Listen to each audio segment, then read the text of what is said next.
So hello, everyone. Thanks so much for coming to our second ever Science of Sleep series. Today's session is focused on sleep, light, and circadian rhythms. So specifically sleep for shift work, jet lag, sleep timing in teenagers. And we have Dr. Jamie Zeitzer from Stanford here to give us a whole bunch of information and share his work with us. So Dr. Zeitzer is an associate professor at Stanford. He teaches in psychiatry and behavioral sciences in the Division of Sleep Medicine. He's also a specialist at the U.S. Department of Veterans Affairs. He's a world expert on sleep and circadian rhythms. Dr. Zeitzer received his undergrad from Vassar College, PhD in neurobiology from Harvard, and completed postdoc fellowships at UCLA and Stanford University. His studies have been ongoing for more than 20 years, yielded more than 100 peer-reviewed manuscripts, and he's going to share a lot of this with us today. His current work examines novel ways in which light can be manipulated to optimize its clinical and biological impact on sleep and circadian rhythms. A parallel line of research aims at using modern statistical and engineering technology to discover new ways of harmonizing objective and subjective measures of sleep quality. Is there anything else that we should be adding to that? I'm sure there's a whole lot. Yeah, A lot of we should be adding to that. yeah, complete lack of sleep, but other than that, it's all good. So yeah, our first question for you, Dr. Zeitzer, is actually a little bit about your background in terms of how you got involved in this. Like what drew you to sleep early on? I love this question to hear from different sleep researchers and kind of why this is close to heart for you. Yeah, so I have to say it was more accidental than intentional. I wish I could say I plotted it all out carefully, but I've always had issues with sleep. I think most people who are in the sleep field have some unusual relationship, love-hate with sleep. But it's I joined a lab that was doing what I thought was maternal fetal communication work.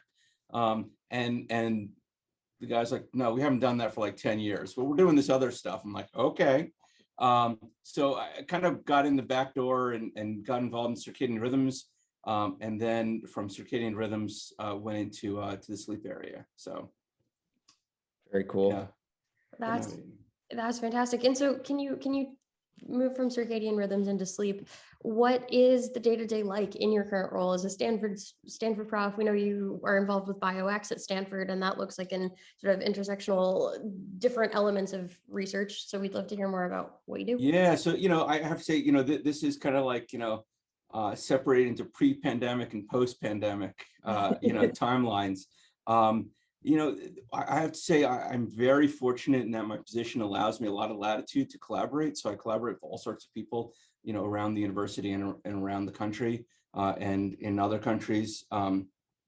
It definitely satisfies my kind of, I basically have the attention span of a fruit fly.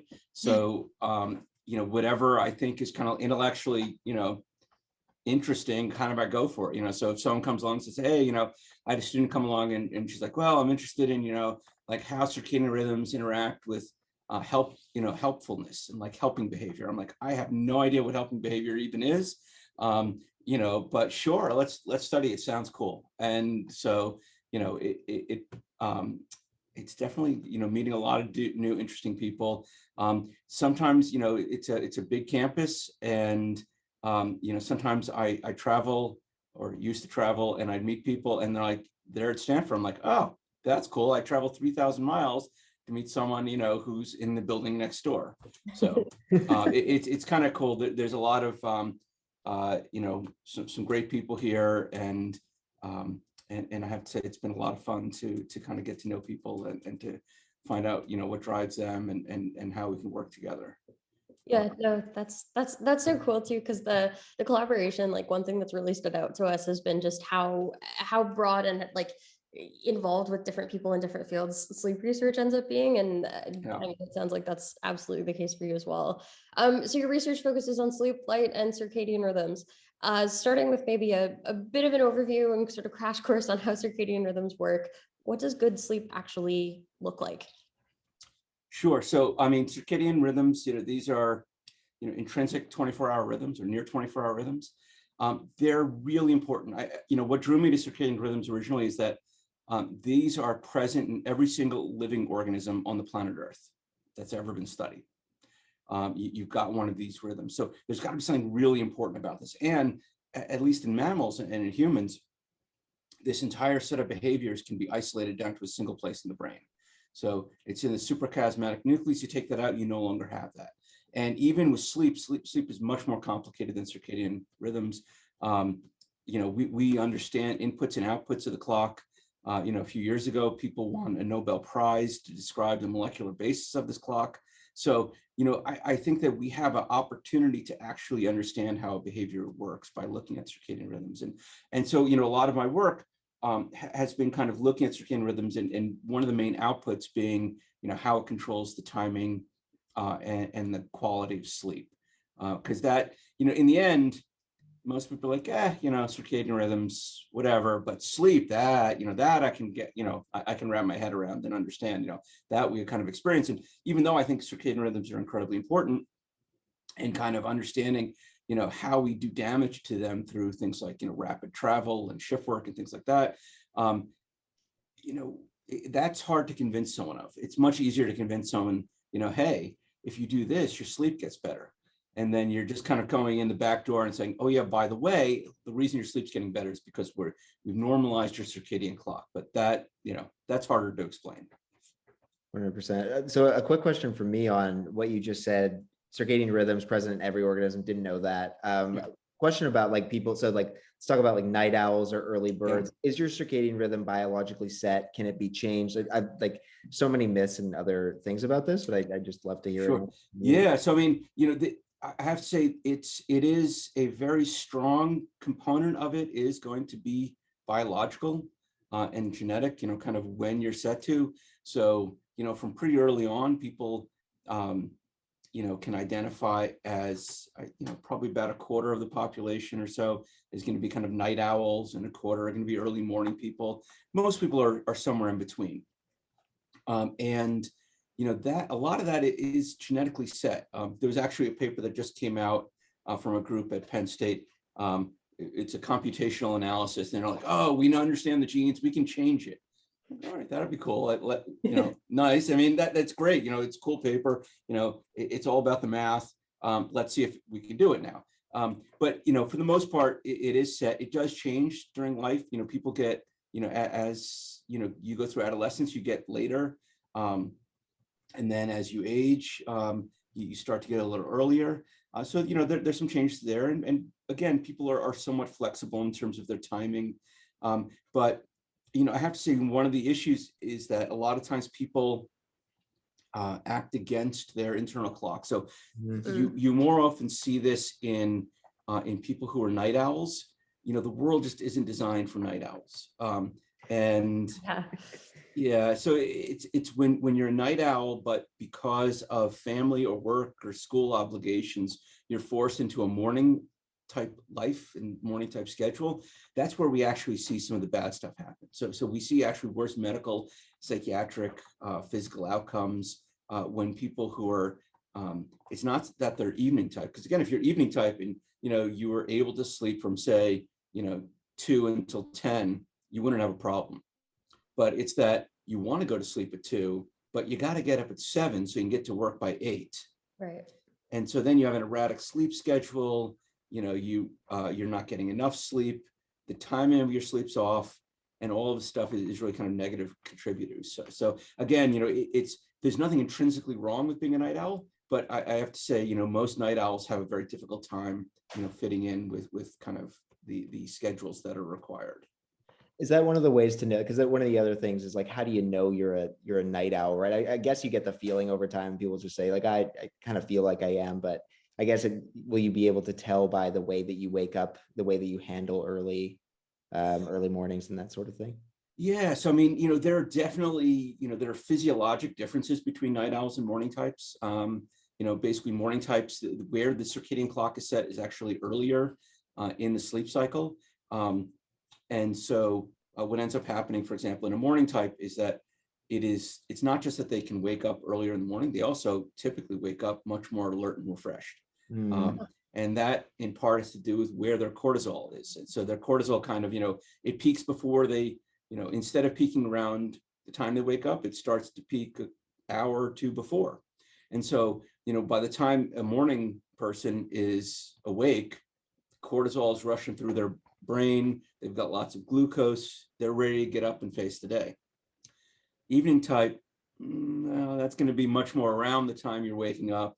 It's going to be a much slower thing. And cortisol is very important for kind of getting that the physical energy that you need, the glucose utilization that you need in the morning. So again, there are real differences between them. But, for the most part, when you ask someone just a single question, are you a morning person or an evening person? That explains quite a bit. So people are actually pretty good at identifying. And usually when people are have more of an ambiguous response to that, it means because they're neither a strong morning type or a strong evening type. Got it. Okay. So yeah, so I must fall into that late category because I swear I've spent my entire life trying to figure out the answer and I don't know. Yeah. So this actually goes to a really great question that's come up a couple times in our audience questions and was definitely something we wanted to ask about. A lot of your research focuses on just disruptors to circadian rhythms and light specifically. I know especially during the pandemic, it's been hard to go to bed because there's so much tech and, whether it's computer, Netflix, having your phone, how does that impact circadian rhythms and I guess sleep more broadly as well? Sure. So for the most part, most circadian rhythm disruption is going to be through light. And the question just is, how do you get the light? And so, if people are up late, they're anxious, difficult to fall asleep, stressed, difficult to fall asleep, too hyped up, difficult to fall asleep. Usually people aren't going to sit, in a dark room, just kind of sitting there waiting for sleep to happen. They're going to be doing something. And if you're doing something, usually that involves light. And so that light exposure is going to actually make things more difficult on subsequent nights. And so, there's been a lot out there about light exposure, especially blue light exposure from screens. And, blue light definitely can have a more dramatic impact, especially because the impact that it has on alerting mechanisms is actually bigger than it seems, because basically what you see visually consciously with blue light is less than the amount of blue light that's actually impacting your brain because of different kinds of photoreceptors involved. Right. And so, lots of made of this, but, one of the problems is that people think that if they get rid of the blue light, then they're fine. But that's actually not the case. So, what happens is that, if you reduce the blue light, that's great. So there's not going to be a direct impact. But if you're using, night shift or F-Lux or something like that to reduce blue light on your screens, but you're still up until 2, 3 o'clock in the morning, checking out Instagram or watching Netflix, it doesn't matter if there was no blue light. It's still, shortening your sleep. And one of my favorite clips that I have is actually from an earnings call that Netflix did a few years ago, where Reed Hastings, the CEO of Netflix, goes out and says, yeah, our biggest competitor is sleep. So and this is what they are, basically, and it's not just Netflix, it's everything. Everything, is optimized now by psychologists to basically, keep your eyes on an app, keep your eyes on a program, how to, prevent you from changing your behavior. Well, if your behavioral change is to shift from, being awake to being asleep, that becomes a problem. Yeah, and I so identify with that too. I was one of those people who installed Flux on my computer, but still was getting emails from work at midnight telling me, "Hey, you got this tomorrow," and oh, but I didn't sleep well. It can't be from the blue light. Exactly. It's like there's all these other if you're doing stressful or something that's going to keep your mind active before bed, you're going to be stressed out. Well, and that's the key, because I talk to a lot of teenagers about this stuff, and they're like, "Oh, I'm told I can't do any electronics." Like, well, actually, sometimes that can be more stressful than just doing a final check. Yeah, you got to get the phone out of the room. Is that possible? Well, sometimes it is, sometimes it isn't. But if you're doing something that's activating or stressful, then it's probably not a good idea. If you're able to check your, your Insta account and you're like, oh, that's cool, I'm all set, and then you go to bed, that's fantastic. But if it's like, oh my God, my life sucks, everyone else is having such a good time, I'm not, that's probably not a good thing to do right before you're trying to initiate sleep.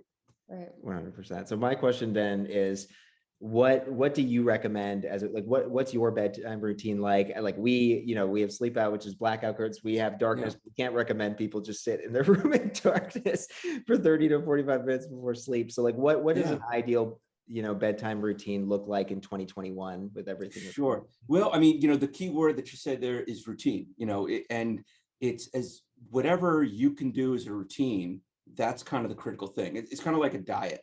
There is no perfect diet for everybody. There might be a perfect diet for you, but, I like, eating meat. So why would I go on a meat-free diet? Or I like eating sweets. Why would I go on a carb-free diet? So it's picking the routine that you can actually do.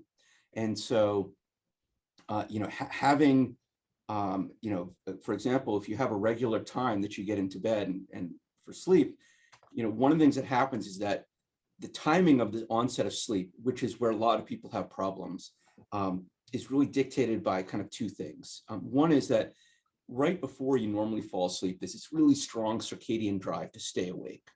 And this is why when you travel, and you're traveling, eastward, I go from California to New York. Well, if I try to go to sleep at 11 o'clock in New York, like I do in California, well, that's only 8 o'clock in my body. And actually at that point, your brain is telling you to be awake. Your circadian system is telling you to be awake. So it's actually very difficult to go to sleep too early. It's also, if you try to go to sleep too late, the brain responds saying, oh, you're up past your bedtime. There must be a good reason.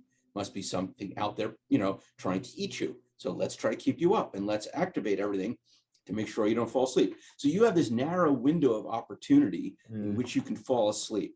And the brain can't anticipate that, because that's what the circadian clock does. It anticipates things. It says, instead of responding to things, it allows you to anticipate them. So it says, okay, you're going to go to sleep in 2 hours. Let's get ready for that. You're going to wake up in an hour. Let's get ready for that. So it's these anticipatory responses that really enable, good sleep to happen. And so, if you're able to, build in that routine, and, for some people, the routine is, checking email. For me, it's not. I mean, when I get home, I'll do a final check of email, and then that's it. Because I never get emails late at night like, congratulations, you just got this big grant. It's always, here's this really stressful thing you can't do anything about until tomorrow. Have a good night. Well, why am I checking email now? All it's doing is stressing me out. So again, I have that. People who have to be able to contact me, have my phone number and they can call me. But those kinds of stressful things I try to cut out. And for example, I like actually playing some video games before bed. Nothing too activating. Something more along the lines of kind of like match 3 game, but something which is definitely low key. But it's my routine before bed. It's what I do. Yeah. Other people, they're going to have something else. So again, it's finding that thing that you can do every night that kind of just basically gets you into that habit. But again, it's so much of it is kind of having a regular time. Because if you can do that, that really enables the circadian system to actually help you fall asleep as opposed to hinder it. No, that's really valuable. Like, I think we've all sort of noticed that. And it's interesting because I think a lot of the audience here, and definitely a lot of people who are interested in listening after the fact, are on rotating shifts. So that becomes a bigger concern. Yes. Yeah. They're out of luck, unfortunately.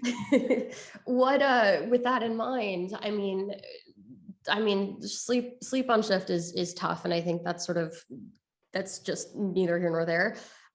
What can you do when you are a shift worker to try and, whether you're rotating your shifts or on consistent shifts, to just try and get rest? Yeah, so shift work is really difficult. And shift work has become more common and less regular. When people used to think about shift work, it would be like, oh, it's the nurse or the factory worker or the firefighter who has a very regular shift and, every week works, 3 12-hour shifts at night. And then that's not the case anymore. Now it's, people have very, irregular schedules. Sometimes they're working nights, sometimes evenings, sometimes, days, and it's mixed. People are picking up extra shifts all the time. We don't have the technology right now to move your clock fast enough to keep up with these kinds of shifts, either regular or irregular. And what we can do is that if you have a very regular shift, you could become nocturnal. That we can do. We can, actually shift people so that they're going to be tired during the day and awake at night. But it doesn't work because when they have off, they want to actually spend time with friends and family who are awake during the day. And for years we've done this in, for example, in astronauts.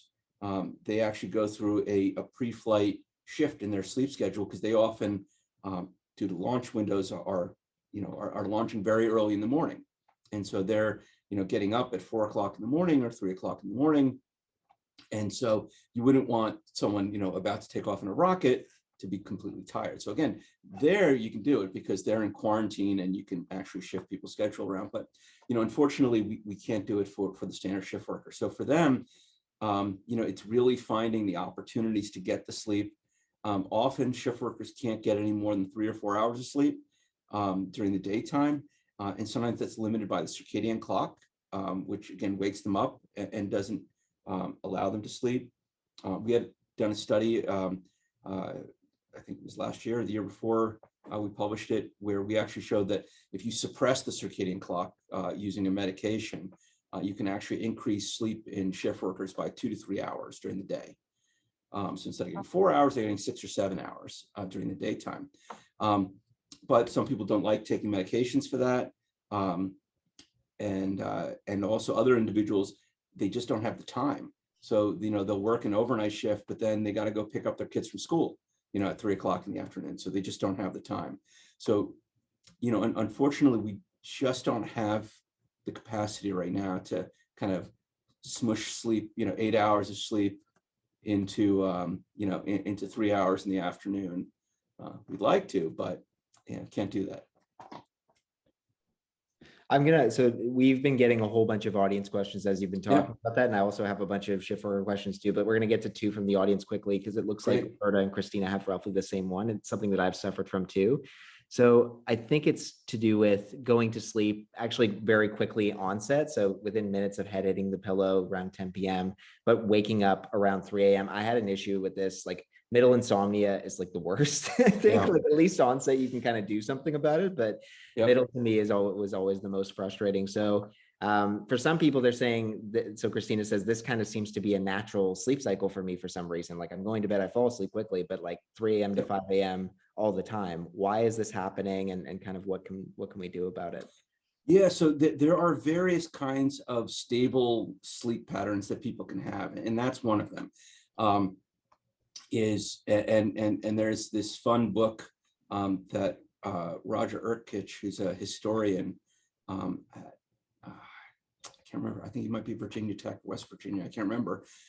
He did looking at during the Middle Ages that people more routinely had in Northern Europe had this kind of split night of sleep, where they would go to sleep around, it was dark and it was cold, there was no electricity, you often didn't have very good heat. And so they would go sleep around sunset, wake up in the middle of the night, spend a couple hours awake, go back to sleep, and then wake up around sunrise. So, you can definitely do something like that. And this has to do with how the circadian clock homeostatic drive. And this is a totally normal thing. The problem is, and this is, again, much easier said than done, and my clinical colleagues can help with this, is when you do wake up in the middle of the night, not worrying about it. Now, of course, the thing that you never tell anyone is, well, just don't worry about it, because that always works. So, but honestly, that's what, and there are various kinds of kind of, clinical tips and tricks that people can use to actually do that. So, I have a colleague who he's in his 80s, but, for the last 10, 20 years, he's woken up at 3 o'clock in the morning, been up for about an hour, reads a book, goes back to sleep, and then wakes up at 7. And it doesn't bother him. So technically, that's not insomnia. Someone else, so Mark, if you had the exact same pattern, but it stressed you out, it bothered you, either during the day, anticipating like, oh God, am I going to be up again tonight? Or if you're stressed out when you wake up, like, oh, I get anxious and my brain's not working, then you have insomnia, even though it's technically an identical sleep pattern. So the insomnia aspect is really about how you perceive your sleep rather than the actual amount of sleep. And when you look at a lot of the, insomnia studies that are out there, they often don't change how much sleep you have. What they do, though, very effectively is change your perception of sleep. It changes this idea like, oh, I'm never going to be able to fall asleep, or I'm never going to be able to get back to sleep. It's kind of changing these kinds of cognitive aspects of it that really help people. And sometimes they'll get an extra couple of minutes of sleep, but usually it's not like you're going from getting, like, oh, I have insomnia and I'm getting 5 hours of sleep, to now I don't have insomnia and I'm getting 8. So it's usually not something so dramatic usually. And what you mentioned is actually exactly what was going on with me. I just want to call that out because I ended up working with cognitive behavioral therapists talking about it. I ended up using sleeping pills sometimes when I'd wake up, just as like feeling like I had some control over it. But after a while, once that belief of this is going to be forever, I'm panicking, we're going to get back to sleep faded, I slept through the night because that's really what it was. It was this cortisol and panic of it. You sleep better than me now. Right now I do, Okay, so we've had lots of really got great a lot of questions in the chat, but actually. we may not be able to get to all of them, but there's one earlier that's sort of echoed in the chat on just, so basically 2 different people who've said, I've worked shifts for a long time, or I've struggled to have a regular sleep rhythm for a long time. I feel like this has permanently impacted my ability to sleep. Question in the chat: are there side effects of tampering with the circadian clock? How does this work long term? So there's a couple of things. So a lot of times when people do shift work, they basically develop bad habits surrounding sleep, because then they just try to get sleep whenever they can. And a lot of times the habits that you develop aren't conducive to getting good regular sleep. They're conducive to getting sleep whenever you're randomly able to sleep. But often, again, you're picking up ways of sleeping. And, so for example, you feel tired in the afternoon, you're not working shift now, you feel a little tired in the afternoon, you take a nap, but that really reduces a lot of your sleep pressure. And then you try to go to sleep at night, and then you have a difficult time falling asleep. And then you start to get insomnia because you start to get anxious about falling asleep. And then you don't sleep very well, and then you're tired, and that's going to cause more fragmentation during the day and some more naps, and it kind of feeds upon itself. And that's really common. So, there's that aspect, which is kind of the psychological aftermath of working shifts. There doesn't seem to be any long-term consequences to doing this to the circadian clock, except if you do it a lot. So, and it's not on the clock itself. So what ends up happening is that if you end up having a very irregular schedule, because you're traveling a lot, or if you are working a lot of random shifts, if that's what's kind of happening, then you're kind of moving your circadian clock all over the place. And the circadian clock, one of the things that it does is that you have clocks in basically all of your cells. You've got clocks in your liver, clocks in your lung, clocks in your skin, clocks in your immune cells. This circadian clock, this central clock, is basically keeping all of these aligned. And so you can think of it as like a conductor in an orchestra.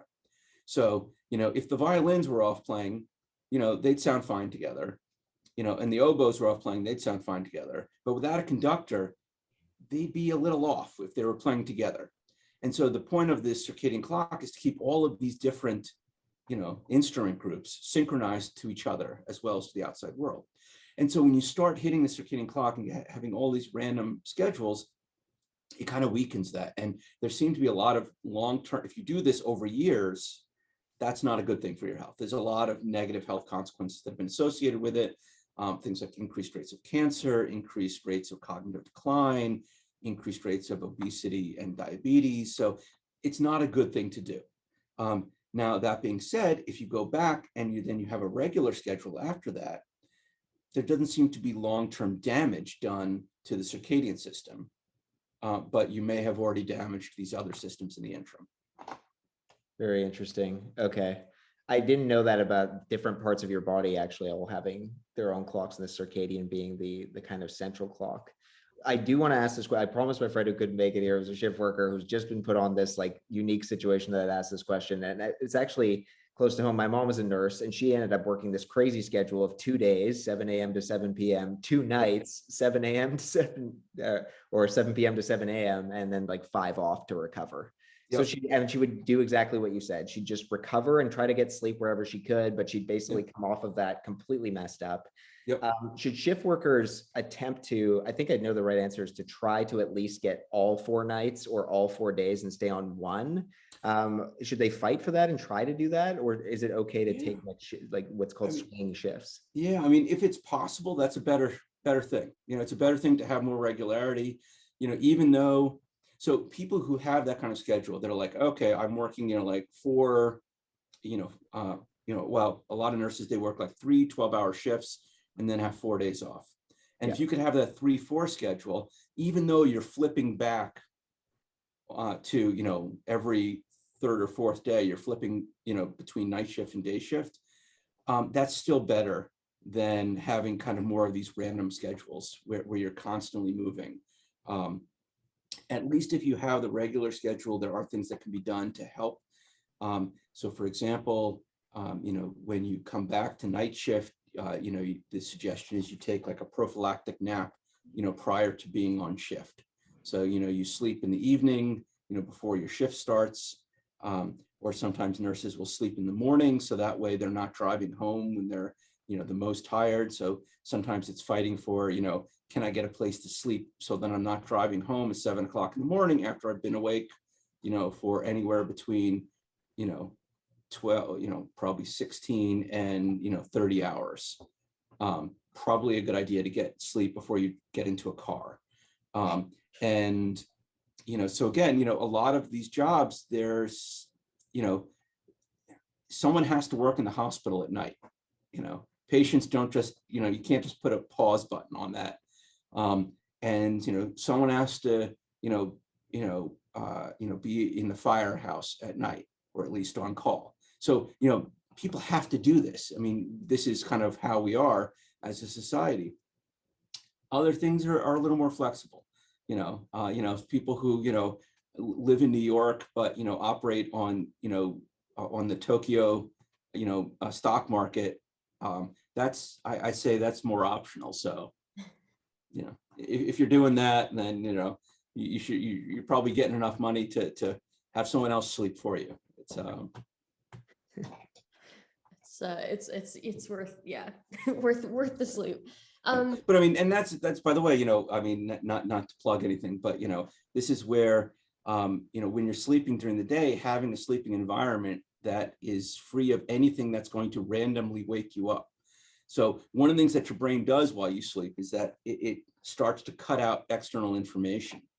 So if you're asleep, you're not dead. I mean, you're still receiving information from the world. You're hearing things, you're seeing things, you're smelling things, you're feeling things. It's just that the brain is basically has a threshold that says, well, this isn't interesting. And if it's not interesting, we'll let you sleep through it.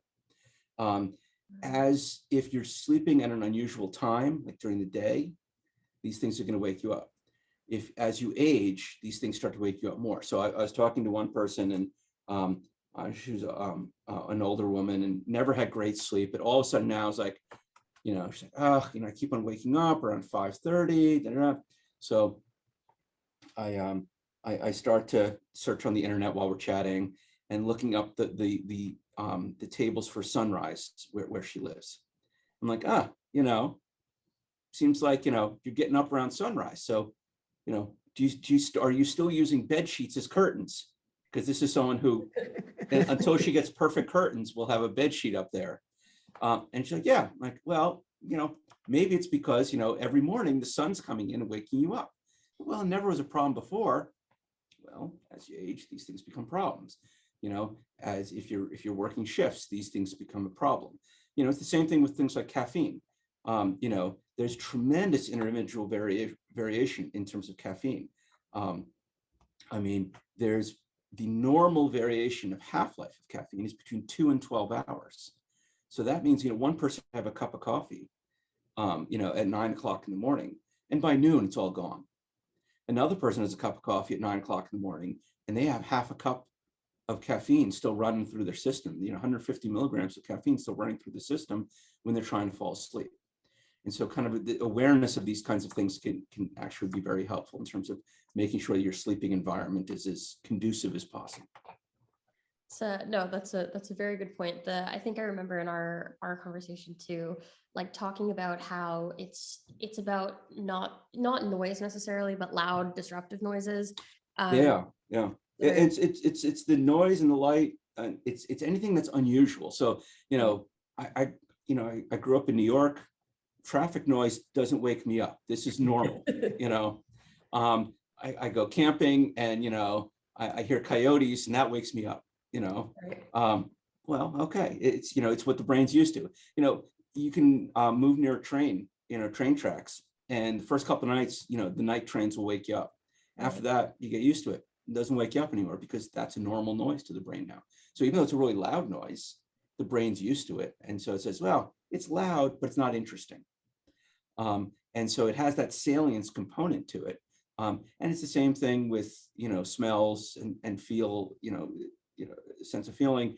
All of these things, again, are going to contribute to, what is going to be considered to be, normal to the brain. And anything that's not normal, it'll wake you up for. Right. And that just goes back to create routine where you can get your body used to things so that you can go to sleep. So another question, partially from Q&A and partially from the chat, and on timing and age, different periods in your life too. So how do you overcome biases and stigmas of being lazy if your body clock is irregular to societal standards, aka you're not a morning person or you're a teenager? Yeah, that's super tough. It's definitely, people have had this view for a long time. People are like, oh, the teen sleeping in until 2 o'clock, they're lazy. It's like, well, maybe, but probably more likely is that, they're completely sleep deprived. Right. Most people don't sleep for 12 hours if they're not sleep deprived. That's just scientific rule of thumb. That's not normal. And so, yeah, it's a very difficult thing. A lot of it is public education. Again, I mentioned napping before. Taking a nap doesn't mean that you're lazy, but part of it is cultural. I have to say, in a lot of the individuals who are older right now, so like in say the 80 plus range kind of thing, they grew up in houses that had survived the Great Depression. Either their parents or grandparents had gone through that, and at that point, really napping was viewed as kind of sloth and laziness. Yeah. And at least in the U.S., we've got this puritanical work ethic here, and no napping, and it's problematic because again, that's not necessarily the case. And changing people's point of view, I think, is a very difficult thing. Having parents understand about teen sleep is actually super important. So we've done studies in teens in the U.S. as well as overseas, in Taiwan, and there is tremendous cultural variation in what is expected from parents of how their teens are supposed to sleep. So, for example, in Taiwan, in the teens that we studied there, they were falling asleep routinely in class. And the parents are like, yeah, we know. And right, is this a problem? They're like, no, it's not a problem. It's they're working hard. It's like, okay. And then in California, we study parents and teens, and parents are freaking out about how much sleep their kids are getting. And so again, there's a lot of there are cultural norms that have to be dealt with. Their expectations, and teens definitely they have a rough time because again, the world is not set up for them. Actually, now during the pandemic, my oldest son is a teenager. He's actually a really bad example, so I won't give it because he actually gets up at 7 o'clock in the morning.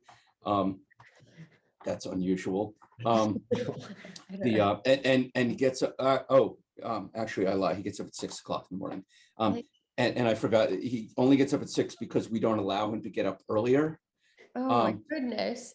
So, but he's like, but a lot of his friends aren't coming back to school right now. They're going to be doing online school because they can get that extra sleep in the morning. All right. It's like by the time he's ready to go to school, like he's been up, he's had breakfast, he's done homework, he's had second breakfast, he's puttered around on YouTube for a while, and then he goes and bikes to school. And other people are like, oh, I can't get up in time. So, but that's, I think, the more normal is not being able to get up in time because again, just it's not set up for that. And we've tried to kind of to help teens out. We can actually move their brains earlier, the screening clocks earlier, so we can actually get them to sleep an hour earlier, which gets them about 45 minutes of extra sleep per night. And you need to do something like that in addition to kind of moving school start times later, which California at least just enacted. So we'll see how that goes next year. Nice. That's awesome to hear. I know there's been a lot of work and advocacy from the sleep community and other folks, and it's been a long time coming. Yeah.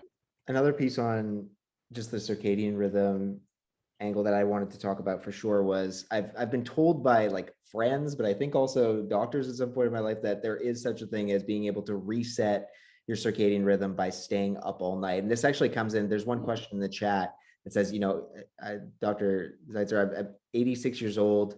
I now can note for some reason no longer sleep until 5 a.m. And there's also tremors that I'm having at night. So I'd like to tie those two questions together if you'll let me. Sure. So, I mean, it reset the, so basically, light will change the, staying up all night doesn't really have much of an impact directly on the clock. Yeah, so that's probably not going to help too much. A couple of days of very regular light exposure will reset the timing of the clock. Okay. So yeah, so not that won't work too well in terms of with aging. There are a couple of things that are going on. One is that in older individuals, it's harder to kind of stay asleep the full night. And some of that is, so it gets complicated. Some of that is due to circadian rhythms and sleep, in that you have more awakenings as you get older. So you wake up more often, and the chances of having then a long awakening increase as you age. Your sleep is more fragile. It's going to be more disrupted, as we talked about, from external things and internal things. So for example, if you have to get up and use the toilet multiple times a night, nocturia, which is very common, that can be disruptive. We found that actually it doesn't have to be disruptive. It's just that if it bothers you, it's disruptive. Pain can be disruptive in older individuals where, again, these kinds of pains that you can sleep through become more prevalent, harder to sleep. Caffeine become more sensitive to, it becomes more disruptive. So there's a lot of things going on there at night. And then also during the daytime, what we see is a lot of times when people retire, their sleep starts to fragment. Because what's happening is that this circadian clock becomes a bit less strong and a bit less able to make sure that you're only sleeping at night or mostly sleeping at night, and kind of preventing you from sleeping in the evening. So a lot of times people will start to basically they start to nap during the day a little more, just a little here and there, and that reduces the amount of sleep that they need at night. So then they sleep a little less well at night, and then they're going to sleep a little more during the day. And when they were working, being at work often prevented that. But not having a regular schedule and that kind of flexibility can sometimes encourage these naps, which can reduce sleep at night. So again, there's no problem with that. It's just that if it's bothering you waking up at 4 a.m, again, I used to work with a guy who used to get up every morning at 4 o'clock. And I was I'm like, why? He's like, well, that's just when I wake up. Okay. And he was fine with it. And again, there's nothing physiologically wrong. Socially, it's highly inconvenient. You know, not a lot to do at 4 o'clock in the morning. But biologically speaking, it's fine if you keep a regular schedule. And so then it's just a question of, well, can you shift your schedule a little later, at night, basically make yourself stay up for a couple of nights, a little past when you might, want to, and see if that can kind of extend that morning, as well as, if there are things that are waking you up and you're still tired. So, if you wake up at 4 a.m, because you're going to sleep at 9 o'clock at night, and you're not tired during the day, then you need to shift the system. If you're waking up at 4 a.m.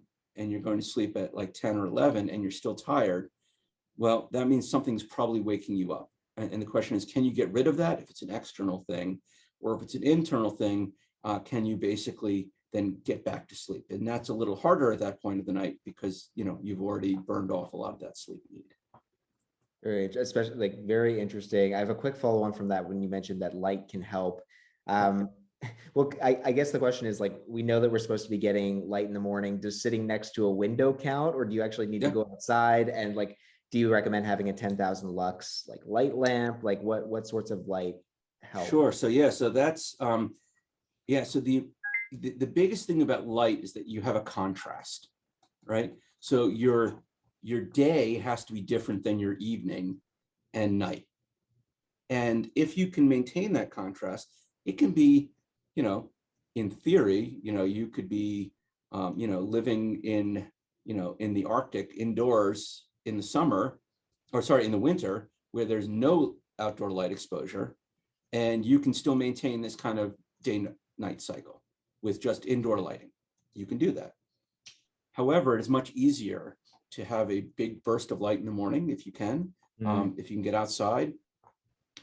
If you get outside, you're dealing with, between, depending on if it's overcast or not, 10 to 50,000 lux of light. And just to give a comparison, standard room lighting in a bedroom is usually between 50 and 100 lux. A well-lit office is going to be around 500. And so if you're going outside and you're getting 10,000 or 50,000 lux, wow, that's a lot of light. If you're by a window and you're looking out the window, you're usually getting a couple of thousand lux of light. If you need to use a lamp, the light therapy lamps are rated at 10,000 lux, which means like if you stick your face next to it, you'll get 10,000 lux for the most part. Usually, if you're at a normal viewing distance, around 3,000. But I have to say 10,000 lux for a reason that we don't quite understand. 10,000 lux inside is an annoying amount of light. 10,000 lux outside is totally normal. Like you don't think it's bright at all. I mean, it's like, okay, it's just the morning. It's not like if in the, in bright summer light, noon, you can get up to 100,000, that can get kind of bright. But again, so, if you're able to, if you're not able to get outside, either due to weather or due to schedule or infirmity or whatever, yeah, you can definitely supplement it with these kinds of lights. I have to say the biggest problem with the light therapy devices has often been, they're a pain to use. Like, do you really want to sit, at a table and not move for an hour or two, looking at this device, or you can get a blue light device and just look at that. And I don't even know if that's as effective for this. So it's, they're not great. And so, getting a good contrast is good. So if you can increase your daytime and minimize your night, that's great. The other advantage, by the way, is that if the more light you get during the day, the less impactful that nighttime light is. So at least in the evening. And so if you are, unable to reduce kind of evening light exposure, like, you live in an apartment and there are multiple people there and you can't just be, in a 5 lux cave, as you get ready for bed. Well, you can mitigate those effects of light by getting a lot of light during the daytime. So the more light you get, so basically the system basically compares. So it's not saying how bright is it, it's saying how bright is it now compared to what it was during the day. So again, if you get a lot of light during the day, you can really, do something about that. And you don't need that much light. We found that actually taking a walk in the middle of the day for like an hour is actually sufficient to get rid of a lot of the impact of evening light exposure on the brain. So getting any kind of light, morning, day, this is a good thing. Right. It's more about the contrast and the difference between the two. I think that's amazing Exactly. because like you look at these lamps, right? And I had nothing to compare 10,000 lux to. It's like, whoa, that's a lot of light. But then when you realize outside, like just outside is 50,000, like why wouldn't you just take the walk outside anyway? Yeah, well, and you get the double, I'm always suggesting, if you can take a walk outside, you get the exercise, you get the light, you get the fresh air, you get socialized. I mean, there are a lot of reasons that is just a better way of getting light. But again, it's not available to everyone. Right. Different times of year, different medical conditions, different family and work responsibilities. It's not always available, but if you can, it's a great thing to do. Right. So that actually brings us up to, and we're getting up to 8:30. So just a couple more questions, and then we'll be done. 8:30 Eastern. I know you're in Pacific. For a lot of people, and we've seen this sort of through our questions, and people will be doing this. Maybe they're not getting enough light during the day, and I think that actually could solve a lot of problems for people, especially now with the pandemic. It's a lot easier to justify staying inside for a really long time. But for people who are doing everything right and still not sleeping, or who've noticed a change and can't really figure out why, when are pharmaceutical options a good choice? And sort of how do you moderate those over time? Sure. So yeah, I mean, there are some people who are definitely, no pharmaceuticals ever, right? I'm not one of them. I think that they definitely have their purpose in place. So as Mark mentioned, often if they're used, so I should back up for a moment. One of the very effective ways to treat a lot of sleep problems is something called cognitive behavioral therapy for insomnia.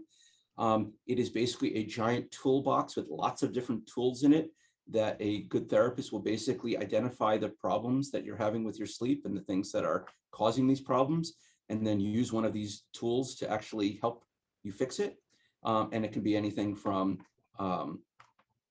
sometimes it's sleep restriction therapy, sometimes it's cognitive therapy, sometimes it's changing your behaviors. I mean, there are many, many different things. And it's kind of matching up what works for you. So for example, if you hate exercise, don't say, well, reduce stress by exercising before, in the evening, because that's not going to work.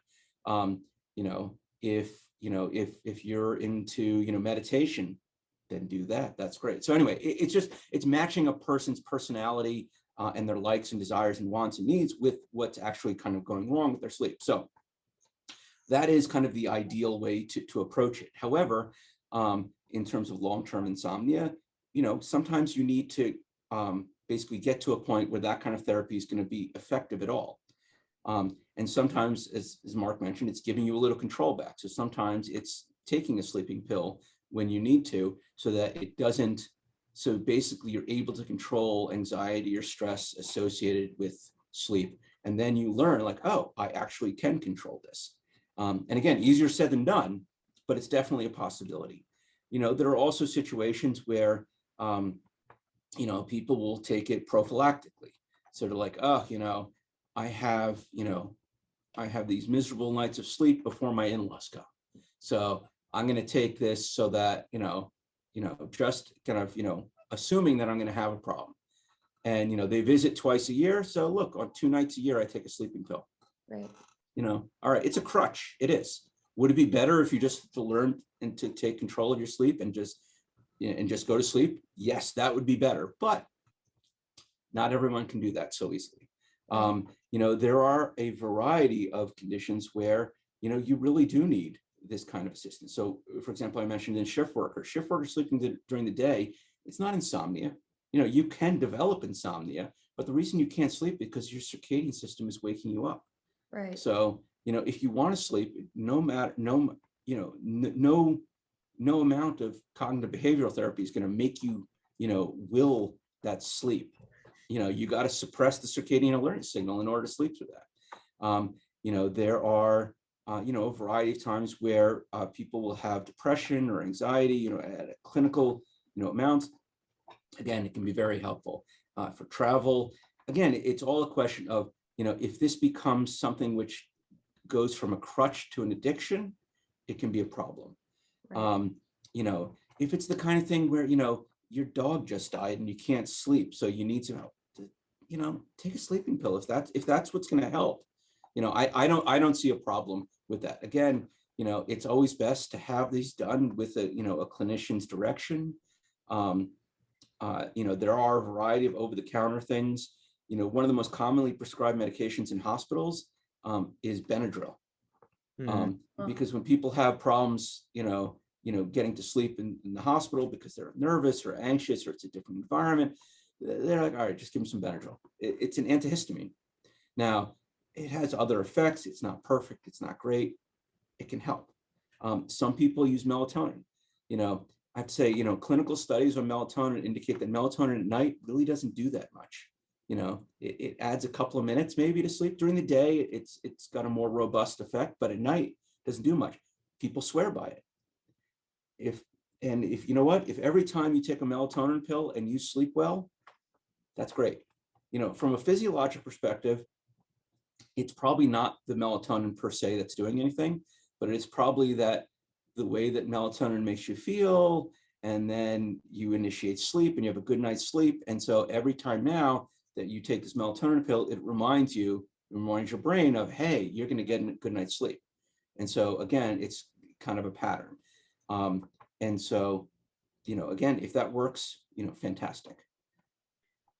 That's amazing. I think the final question from us, I know we're coming to 8:30, and you being at Stanford and us being from the tech background, we do want to talk about kind of that cultural piece again, and where you're seeing sleep going ultimately, like how you've seen it develop over your career and where your hope for it is. Because we've seen with, diet and exercise, and you'll have these tech CEOs or whatever that never miss a workout, they're vegan, but they brag about that they've slept for 3 hours for the past 2 months. Like, do you think that we'll be, at one time, eating massive amounts of McDonald's and sugar and all this stuff was normalized? Do you think we'll have that shift in culturally recognizing the importance of sleep? And do you think that's coming? Yeah, it's a great question. You're right. People discount sleep all the time. And it's very hard to convince someone that sleep is more worth it than the thing that they're substituting it with. So if you're for example, if you're substituting it with work, someone's going to say, well, are you going to tell me that if I get, 3 more hours of work at night, that's actually, it's better to get 3 more hours of sleep, that I'll be more, efficient getting the sleep than getting the work done? That's a hard thing to prove. We have it all the time with parents where, it's like, well, you should really, have your kids sleep more because they'll do better in school. And they're like, well, prove it. We don't have very good evidence yet, or if you're like, well, it's the kind of thing where I'm gonna, go out and see friends because I worked all week and now I want to stay out with friends until 3 o'clock in the morning. Are you telling me that I should just get some sleep because, maybe this will reduce my risk of getting Alzheimer's in 60 years? Well, I think I'm going to go out, tonight. So I think that where we're moving to, or where we need to move to, is this issue of mitigating the risk as opposed to removing it. I don't think we're going to be at a point where everyone's going to get, 7 to 9 hours of sleep exactly like they need every single night, 365 days a year. I don't think that's going to happen. I do think we're going to get at a point where we're at a more happy middle ground where you'll miss some sleep, but then you'll make some up. But what we need to know is what is the trade-off? So for example, if I could tell you, which I can't, so I'm making this up, but if I could tell you that if you got 1 out of every 3 nights as a good night of sleep, right, you'd be at 95% efficiency for work, right? You'd be like, no, that's pretty good. I can manage 1 out of every 3 nights, right? And if I said if it was 1 out of every 4, you drop from 95% down to 75%. You're like, wow, okay. Then I definitely have to make sure that I go, to 1 out of every 3 because that's a big drop. and if it was 1 in every 2, maybe you're at 97. And if it's every night, you're at 100. So again, we need to understand that trade-off, because otherwise, people aren't going to make it. You can't just say, get a good night's sleep every single night, because that's what you have to do. And I think that, this is a strategy that's been used in public health before. It was used in the HIV back in the 80s and 90s to kind of reduce risk of transmission. Again, you can't just say, well, no, you can no longer partake in any kind of risky behavior ever again. That's how you stop this. Well, that's not going to work. So it's okay. Well, how do you mitigate the risk? And I think that's where we'll end up with sleep, is more of that risk mitigation model. But we really don't have the data right now to indicate, what that means. And I have to say, from the tech world, at least once a year, I have someone coming to say, hey, I've got this great idea of how to improve sleep. And what they mean by improve sleep is they mean, how do I sleep less but feel like I slept more? Because that's what people, that's what a lot of people in this area want. I like sleep. I like getting a good night of sleep. And to be honest, there are reasons actually that a lot of people in the tech world actually like getting less sleep, because one of the things that happens is that the brain starts to work in funny ways. And so you start to get basically some pseudo-psychotic ideation occurring while you're awake. So you start to get these amazingly creative ideas. Now, whether they're based in reality or not is totally different. But I definitely have to say is that the more sleep deprived you are, that can definitely increase certain forms of creativity. And so that can be helpful sometimes. Yeah. Just don't drive. But partially delirious creativity, which sometimes does actually lead to very good. You're like loose and fun, and it does. I've woken up many times in the middle of the night with these brilliant ideas, written them down, and then looked in the morning and saying, that is just the stupidest thing. So sometimes it works. Well, Dr. Zeitzer, thank you so much for this. This has been amazing. Thank you so much. Yeah, it's been my pleasure. Thanks so much for giving me the opportunity. No, it's been we can't tell you how grateful we are. Thank you so much, everyone, for coming. I know a couple of people have had to drop, but we will be sending out the recording, and just thank you very much. Happy sleeping, everybody. Thanks so much, everyone. Bye-bye.